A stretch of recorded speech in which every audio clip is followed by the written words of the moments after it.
தெய்வத்தின் குரல் மூன்றாம் பாகம். ஆச்சாரமும் ஆகாரமும் மதுவிலக்கு.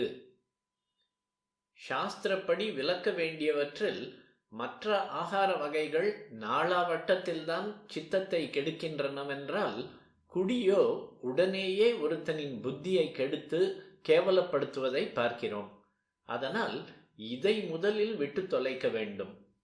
இப்படி ஒரு வஸ்து உள்ளே போவதால் உடனே சித்தம் கெட்டு போவதாலேயே விலக்க வேண்டிய மற்ற வஸ்துக்களும் கொஞ்சம் கொஞ்சமாக உள்ளே போய் காலக்கிரமத்தில் சித்தத்தை பாதிக்கும் என்பதையும் ஒப்புக்கொள்ள வேண்டியதாகிறது.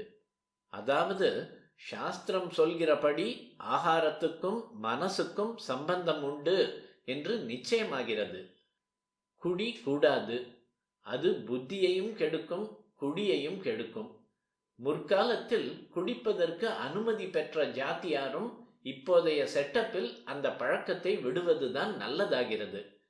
இதனால் காந்தியவாதிகள் சொல்கிற மதுவிலக்கை ஆதரித்து ஸ்ரீமட தர்ம தொண்டு சபையும் அறிக்கை கூட விட்டிருக்கிறது.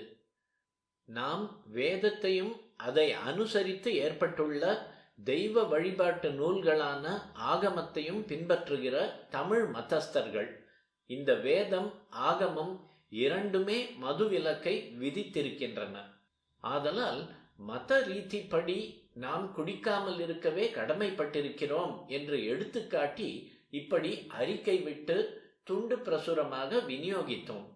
சமூக பிரச்சனையாகவும் குடும்ப வாழ்க்கை விஷயமாகவும் காந்தியவாதிகள் சொல்லும் மதுவிலக்குக்கே அந்த காரணங்களையும் ஒப்புக்கொள்வதோடு மத உணர்ச்சியை முக்கியமாக வைத்து இன்னும் வெயிட் கொடுத்து இப்படி செய்தோம். இதன்படி நடப்பதாக ஜனங்கள் சம்மத சீட்டு அனுப்ப வேண்டும் என்றும் கேட்டுக்கொண்டோம். அப்படி செய்கிறவர்களுக்கு மடத்து பிரசாதம் அனுப்பவும் ஏற்பாடு செய்தோம். ஸ்ரீ பெரியவர்கள் குறிப்பிடும் அறிக்கையின் வாசகம் பின்வருமாறு: வேதங்கள் கள்ளுண்ணாதே என்று முரசறைகின்றன.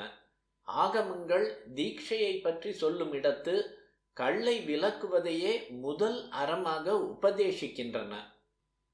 ஆதலால் வேதமோடு ஆகமம் மெய்யாம் இறைவ நூல் என்னும் திருமூலர் வாக்குப்படி வேதாகம மரபில் வந்த தமிழன் ஒவ்வொருவனும் கள்ளுண்ணாமை பிரமாணம் எடுத்துக்கொள்ள வேண்டும்.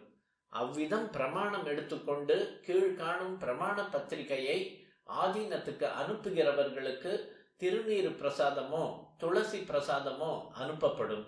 திருநீரு அல்லது திருமண் இவைகளை தரிக்கும் அனுஷ்டான முறையை விளக்கும் உபதேச நூலும் அனுப்பப்படும்.